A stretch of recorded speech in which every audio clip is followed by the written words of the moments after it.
Okay, so basically we're on our way to Covell to eat with the van. And I woke up super late at like 11. William woke up at like 9:30 or something. Chris woke up at the same time as me. How exciting. Okay, so basically we were trying to sit down, right? And then so Chris, William, and I got here early. And then so we got a full table of 6. And we were like, wow, this is great. We can fit everyone, hopefully, as long as Vanessa doesn't bring her brigade, right? And then I messaged Vanessa and I'm like, how many people are you bringing? And then she says 6. So basically, Vanessa had to get another table and then of 8. And then we're just gonna squeeze someone in on the edge. Okay, so Vanessa was just trolling. We originally had calculated that we would be able to fit people in. But then suddenly, Olivia and Nina came and I was like, wait, that's definitely not 6, you know? So there's a lot of people here. Okay, so we managed to sit down at one table somehow. So I'm here with William, Chris, Isabel, Vanessa, Josh had an argument with Richard, about like what time to start. Nina. Can I even see who's over there? It's Olivia, YC, and Brian. Yeah, so What a party. Happy birthday. Thank you. Okay, so we finished up eating. Stop being And so then- wobbly.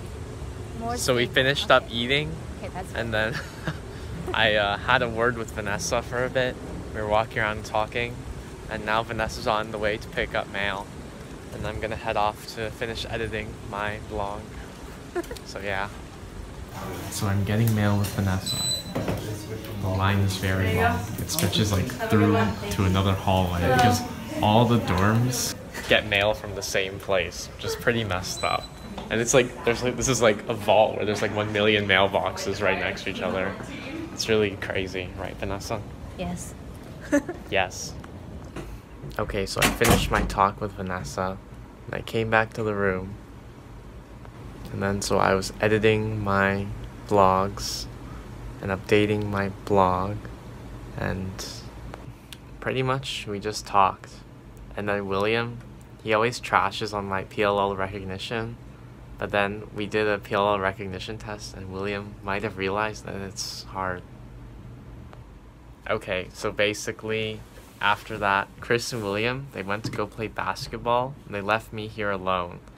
And then so I did not want to play, so I did not go. And then so I was trying to sort out the plans for tomorrow since we're going to USC. And then Alex has some plans from 3 to 6 or something, and I was like, oh, should we stay for that time? Should we just go beforehand? I don't know. But eventually I decided, yeah, sure, we'll just stay the whole time. And I think it'll be fun. So legit, I planned out the whole thing with Alex, right? And then they came back, and then I was like, okay, so what do you guys think? And then William was like, he was basically saying he disputed the part where we go there and then Alex vanishes for 3 hours, right? Because there was nothing planned. He's like, what are we gonna do? And then so I was like, not pleased, okay? And then I was saying, okay, well, if we could leave earlier, right? When Alex is busy, but then I say we should go earlier as well so we can, you know, maximize our time there. That's worthwhile. And then William's like, you have to justify it, explain what we're gonna do. And then, so obviously I have no idea what we're gonna do, right? Because I don't go to USC. So I asked Alex, like, oh yeah, what can we do when you're gone? And then Alex gives some like pretty lame options. And then Chris looks up a museum, right? So apparently there are a bunch of museums near USC that we could go to. And William is like really mad. Like, I'm not sure why. I think he was in a bad mood. Like, he was like really mad. And then that made me very, well, it was not a fun time anyway.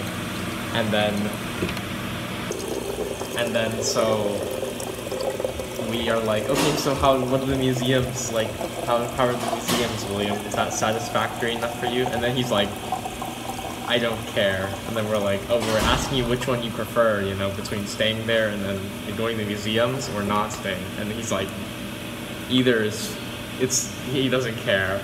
Even though he was the one who was like throwing a fuss about it, about how we needed something to do. And so I was like, okay, well, my mood is bad now. so I'm not gonna decide. So then we called Lala, right? And then Lala, he was like, I have no preference, but space shuttles are cool, which is like at the museum. So I was like, okay, then we'll stay there. And so that's the story. So basically, we were just doing nothing. And I was talking with Chris, and then William was cubing for like 5 hours. And then we're here at Denev with Sina, their roommate. And yeah, this should be my last meal here unless I eat breakfast on the last day. Okay, so while we were eating, I asked William why he was mad.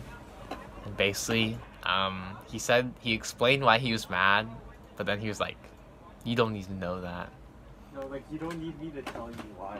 Okay, well, I don't need to know why he's mad. I just need to figure it out. And Like, no, you don't need me to tell you why. well, I won't be able to. The knowing isn't really important either. Okay, so I don't need to know why he's mad. And I was also like in a contemplative mood, let's say, and I was just rambling insanely, and everyone just thought I was crazy, right?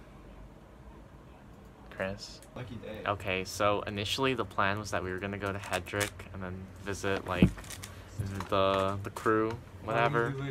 Yeah, and then but then like apparently they're working, busy or something.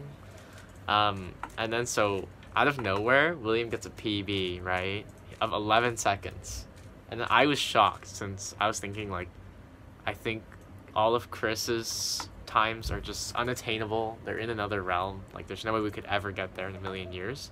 But then William got a solve that's better than some of Chris's solves, which is crazy. And then as we were talking about how William couldn't replicate his solve because he doesn't remember how to solve the cube, Chris got a PB. Like, and that's actually exciting because Chris's PB is really insane, and it just got even more insane, just like that. So in conclusion, these people are all addicted. Like, William did 270 something solves today, and then I guess Chris hasn't done that many, but we all know deep down what he desires. Maximum 50 today. Okay, he's only done 50, sure. So I'm the only one who didn't PB today, but it's not a big deal, because no matter what happens, for today at least, I'm the only one who knows one look OLL and PLL. And that's what matters. I'm the best at X-Cross, that's all that matters. PBs, they're all frauds anyway, right? It was a fraud. He got a skip. He doesn't even know what skip. That's how much of a fraud it was. It's like someone gave him steroids, but he didn't even realize. And then so all of a sudden he's like, oh shoot, what just happened? I just broke the record. First pair. But he doesn't even know what happened. But it was all the shadowy organization, you know, working. Like CS Timer, actually they uploaded their own scramble and like they rigged it. And then like they changed the scramble afterwards so he wouldn't be able to recreate it since it was just that broken, you know? Okay, so one final thing for the day is during dinner today, so while I was speaking insanely, like I was saying some nonsense about like, oh yeah, you know how like you realize something suddenly and then everything is different and your world's changed? Well then Chris was like, okay, well does this have a point? And I was like, no. But in the end, all I said was, so I did make a very grand point of some sort, and then my final statement was that, and that's why you'll never understand me, Chris. And he was like, you're right. Okay, so everything I said earlier was all a lie, because William, he sent me this, like, super broken scramble with, like, that was, like, half solved already, right? But then for some reason he couldn't figure out a good solution, but then, like, I got a skip with a broken scramble, and I got like a PB of like 13 seconds. Oh, 13. So that's now my best time, regrettably. And now all of us have successfully made a fraudulent PB in the span of 1 hour. It's like much less than an hour. In like 30 minutes or something. I think less than that. It was like 20 minutes. But William was still unable to recreate his own solve, even though both of us got ours. So it was the government making William's scramble, clearly.